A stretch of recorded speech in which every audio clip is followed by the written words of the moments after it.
Are you looking for a bigger director's monitor, one that is also very portable? This is my monitor bag, which I bring with me to different projects. In this bag I carry two monitors.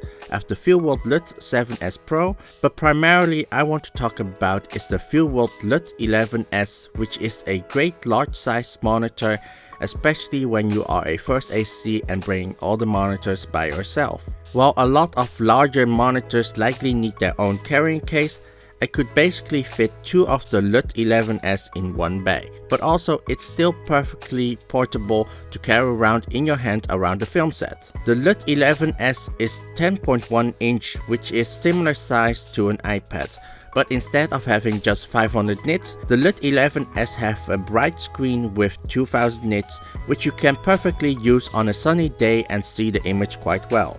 While a lot of larger screens or monitors have a much lower nits and are quite horrible on sunny days, and you would need to flag off the sun.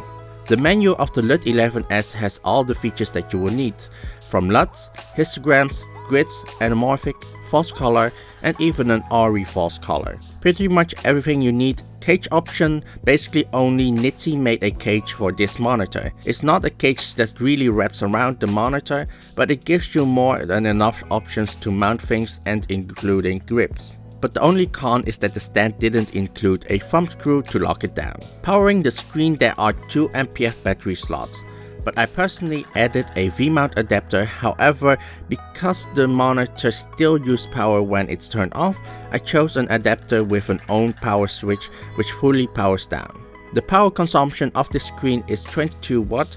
Combining it with a video receiver at full brightness, you will go through a 99 watt-hour V-mount in about 3 hours. But if you turn down the brightness, you get about 4 to 5 hours.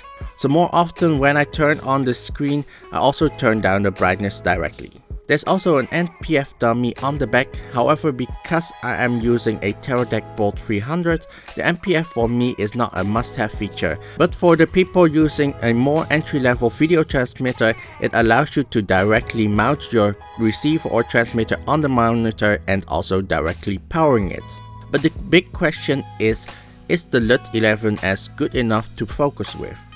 I would say no. The peaking on the lowest settings comes out as gigantic blocks, and there are no other settings to dial it in perfectly. But even without peaking and just using sharpening settings, I find the image a tad soft, and also a bit hard to judge the focus with a low contrast image. However, being a larger screen, it is easier to spot smaller details that you might miss on a 7-inch monitor. It's a perfect monitor for the script supervisor or for the art department to check out the things on set, but I noticed directors often want to stand behind the LUT11S more than having to hold a 7-inch monitor and walk around with. Thank you all for watching, and I hope to see you in the next video. Bye bye!